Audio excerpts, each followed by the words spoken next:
Bonjour à tous et bienvenue dans la première édition du JT de Dédé. JT, produit par l'Atelier Journal, chapeauté par Mesdames Chaperon et La Farouette. Cette année, une dizaine de collégiens sont démenés toute l'année pour vous créer des reportages qui vous intéressent, vous collégiens. Alors on espère que ce premier journal va vous plaire et nous espérons que nous pourrons en produire d'autres grâce à vous.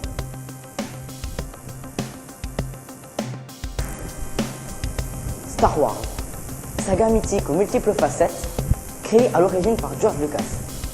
Aujourd'hui, c'est la nouvelle génération qui a repris le flambeau. Luca Nocodi et Jean-Claude Pitazeri sont allés à votre rencontre et vous proposent un reportage sur les films qui ont changé le monde.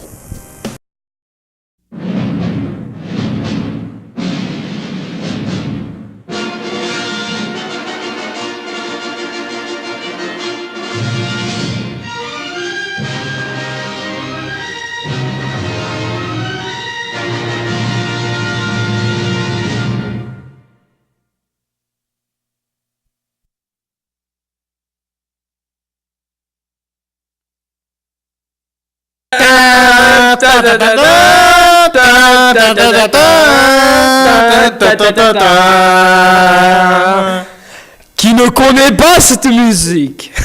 En effet, le célèbre Star Wars est un univers de fantasy science-fiction réalisé par George Lucas, J.J. Abrams, Irving Kershner, Rian Johnson, Dave Filoni et Richard Marquand. La première trilogie, épisodes 4, 5 et 6, est la plus populaire. Puis, 16 ans après, arrive la deuxième trilogie, 1, 2, 3, qui fut moins appréciée. Enfin, la dernière trilogie, 7, 8 et 9, est actuellement au cinéma. Mais pour le moment, 2 épisodes seulement ont été diffusés. Cela dit, le jeudi 9 novembre dans la soirée, The Walt Disney Company a annoncé qu'une quatrième trilogie, Star Wars, devrait sortir prochainement au cinéma. Bonjour, êtes-vous allé voir le nouveau Star Wars ? Bonjour, oui, je suis allé le voir au cinéma Le Régent. Que pensez-vous des films Star Wars ? Ils sont assez bien, même s'il y en a un petit peu beaucoup, mais ils sont assez bien. Bonjour, êtes-vous allé voir le nouveau Star Wars ? Non, pas du tout. Et que pensez-vous des films Star Wars ? On n'en a jamais vu. Quelques-uns, mais voilà quoi, sans plus. Enfin, on trouve que c'est pas mal, c'est pas mauvais. Bonjour, êtes-vous allé voir le nouveau Star Wars ? Oui, je suis allé le voir. Que pensez-vous des films Star Wars ? Ils sont super cool, ils sont très bien réalisés. Même les montages et les effets spéciaux. C'est formidable. Vous souvenez-vous à quoi vous jouiez enfant? Et savez-vous à quoi vos parents jouaient-ils? L'équipe de l'Atelier Journal a enquêté pour vous, avec notamment la participation de certains de vos professeurs. De tout temps, les cours de récré ont été peuplés d'objets étranges. On pense tout de suite au hand-spinner très connu, qui ne sert absolument à rien. Et ils ont tous, enfin presque aussi, totalement tous fini dans le tiroir des professeurs. On peut appeler ça le tiroir de l'oubli. Après, on jouait aux osselets aussi. Je me rappelle qu'il y en avait qui étaient peints en rouge, d'autres pas. C'était des règles très compliquées. On se les accrochait aux mains, puis on devait jeter, attraper avec une main, jeter avec l'autre, avec une seule main, avec les deux mains, en fait. Voilà. Et les filles jouaient, donc, comme je le disais, les filles jouaient avec des élastiques, donc là aussi il y avait tout un rituel. Il y a eu la mode des boules là qui se tapent, je sais pas le nom, tac-tac là. Donc c'est 2 boules au bout d'une ficelle, et on les fait rebondir comme ça, tac, tac, tac, tac, tac. Et à un moment donné, on arrive à les faire frapper en haut et en bas. Et donc tant qu'on a un mouvement très régulier, ça fait tac, tac, tac, tac, tac, tac, tac, tac, tac. Ça tape en haut et en bas. Alors ça a été une mode. Ça a duré 2 ans et tout le monde en avait, tout le monde les gens se blessaient le poignet, on se cassait, ça partait dans la figure des gens parce qu'ils lâchaient, quand ils faisaient mal, ils lâchaient. Après il y a le Rubik's Cube, donc là j'étais déjà plus grand, je travaillais, mais là, alors là ça a été un truc de fou là. Donc là, il y en avait dans les entreprises et dans les bureaux, partout on entendait. C'était le bruit du plastique et les gens sous la table jouaient avec les Rubik's Cube en fait. Et en fait, ils avaient des cartes, c'est pareil, comme des cartes qu'on s'échangeait. C'était des cartes, les Kratos. Alors, c'était vraiment d'un goût très douteux. Et il y avait toujours une rime, c'était par exemple René Crotonnet, voilà, ça avait une image dégueulasse avec. Voilà, et puis ainsi de suite. Voilà, donc ça c'était la grande mode. Et après, oui, il y a autre chose qui me revient. Si, bah après, de façon tout à fait, comment dire, classique, si, il y a eu des images Panini qu'on s'échangeait.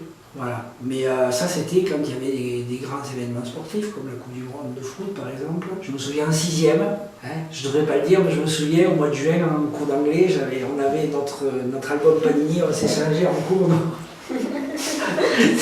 Voilà.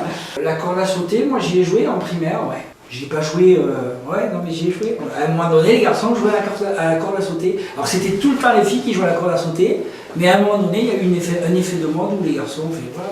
C'était la bonne école, après je sais pas comment c'était, voilà.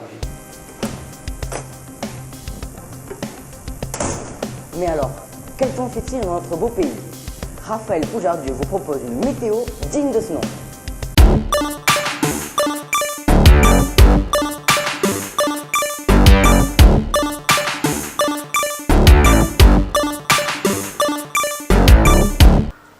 Wesh alors à tous les messieurs, madame. Ouais, genre les poteaux en festonné jour et soir, c'est Tanza. Il y a de la flotte dans tout le 7e et le 8e, là avec les Champs-Élysées et le 5e et le 6e. Après, messieurs, madame les poteaux, à Éblin-des-Saints, c'est Tanza. Enfin, je te jure mon vrai, c'est pareil pendant la réunion de Marie des Saintes. Il y a du soleil et des nanas, darla dire la dada. Enfin, je crois, toi-même tu sais, il y a de la nébulosité et de la brouillerie, du brouillard troublant fumé. Enfin, des putain de je peux préférer. Ouais, bon, voilà, dans Levallois-Perret, dans la Tessie du nid de Balka, c'est la dèche avec Isa. Le soleil s'est barré, comme le fric des administrés. Ouais, je cause en vert. Qu'est-ce que ça fait avec ça? Bon, il y a une fille, moi je vois partira, sur la Costa Rica, au calme posé. Tranquille, de temps de palme, j'ai oublié. À la prochaine.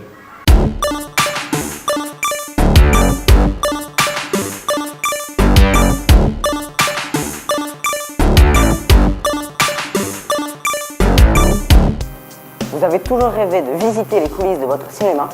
Eh bien aujourd'hui, c'est chose faite. Lucas Noukoudi est allé à la rencontre de Thomas Miquel, directeur adjoint du cinéma Le Régent à Saint-Gaudens. Bonjour. Bonjour. Comment avez-vous aménagé le cinéma pour bien accueillir le public? Alors, faut savoir que le cinéma ici, il y a eu plusieurs phases en fait. C'est-à-dire que dans son histoire, il s'est agrandi au fur et à mesure du temps. Donc c'était un cinéma qui dans les années 50, c'était une seule salle. D'accord. Puis dans les années 80, cette grande salle a été divisée en 3 salles. C'était l'époque où on commençait à multiplier le nombre de salles par site. Et ensuite, il y a eu un agrandissement en 97, puisque une 4e salle à l'époque a été faite. Donc, le cinéma a été vraiment agrandi, construit en plus sur le côté.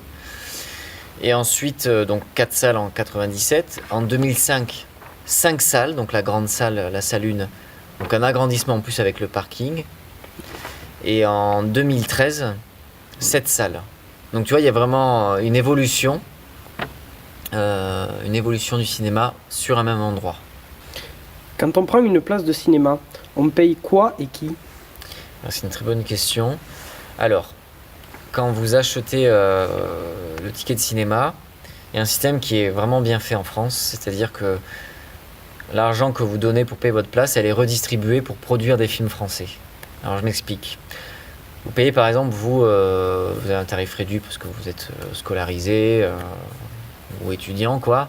Donc c'est 6 € ici, dans notre cinéma, chacun définit ses prix. Donc sur les 6 €, il y en a 40% du prix des 6 € qui restent à la salle de cinéma, qui restent pour nous, le Régent, et il y en a 60% qui vont partir.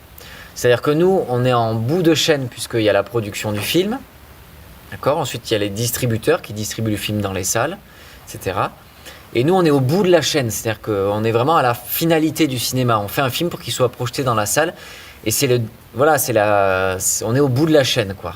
Au début, il y a un scénario qui est écrit, des producteurs qui essaient de trouver de l'argent pour faire le film, le tournage du film, le montage, la distribution et l'exploitation en salle de cinéma. Donc nous, on est vraiment au bout de la chaîne. Donc quand tu payes, en fait, il y a 60% de l'argent que nous, dès le lendemain, on va la renvoyer aux producteurs, pour raccourcir, aux distributeurs et aux producteurs. D'accord ? Donc on appelle ça une remontée de recettes, c'est-à-dire que tout l'argent qui a été investi, il est payé quand quelqu'un va voir un film, donc ça remonte. D'accord ? Donc nous on est tout le temps, on reçoit plein de factures en fait chaque semaine qui nous disent vous avez fait 200 entrées de tel film dans la semaine, donc vous nous devez tant de pourcents de voilà. Et là on le paye à ce moment-là. Et nous, en gros, on garde 40% du prix du ticket, de ce que vous payez, pour ensuite payer l'électricité, nous, les gens qui travaillent, etc. Donc on s'adresse à des distributeurs de films pour avoir les films. Le distributeur, c'est un peu l'intermédiaire entre le producteur du film, qui lui, le producteur, il réunit de l'argent pour financer un scénario qui est écrit. Donc il constitue une équipe, c'est ce qu'on voit voilà pourquoi les génériques sont si longs, il faut embaucher plein de gens, les costumes, le maquillage, des électriciens, des chauffeurs, des acteurs, un réalisateur. Donc ensuite il y a la réalisation du film, le montage du film, et une fois qu'il est fini, complètement, le producteur il passe à un autre projet lui. Il lit d'autres scénarios et il essaie de trouver des moyens pour faire d'autres films.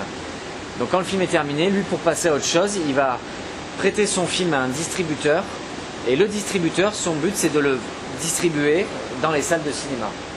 Et donc nous c'est les distributeurs qu'on a comme intermédiaires pour obtenir les films. Donc les distributeurs c'est ce que vous voyez en début de film, au début du générique là il y a des logos, donc il y a des distributeurs américains, quand on voit vous savez les projecteurs là qui font comme ça 20th Century Fox, là le générique très connu, bon ça c'est un studio américain qui ont des bureaux à Paris. C'est un distributeur, mais après on a des Français aussi, Pathé, Gaumont, etc. Donc nous, ils ont un catalogue de films qui vont sortir dans l'année, et on s'appelle, donc soit c'est eux qui nous appellent, soit c'est nous qui les appelons, et on négocie pour avoir le film le mercredi de la sortie, on discute du nombre de séances qu'on va faire, combien de temps on va le garder, tout ça c'est des négociations qui se font en amont, donc un mois avant la sortie, là on est déjà en train nous de négocier des films pour dans un mois. Alors projectionniste, c'est un métier qui a été bouleversé ces dernières années. Alors il faut savoir qu'avant le cinéma, il y a encore 10 ans, donc 10 ans c'est pas si vieux que ça, enfin pour vous, vous dites 10 ans c'était il y a longtemps, mais pour moi c'est pas très longtemps.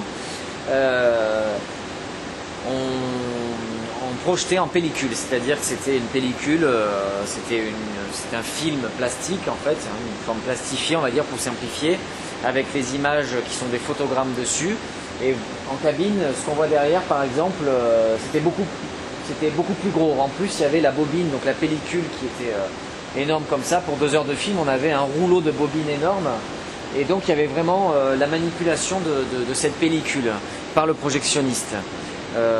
Et ça c'était quelque chose de très spécifique, il fallait monter, démonter les films, enfin donc il y avait un vrai métier technique et particulier. Mais au lieu qu'il y ait de la pellicule, quelque chose de physique, de palpable, avec l'image dessus, quand on regardait en transparence, on voyait les images du film, on est sur des fichiers informatiques. Donc c'est beaucoup plus simple à gérer.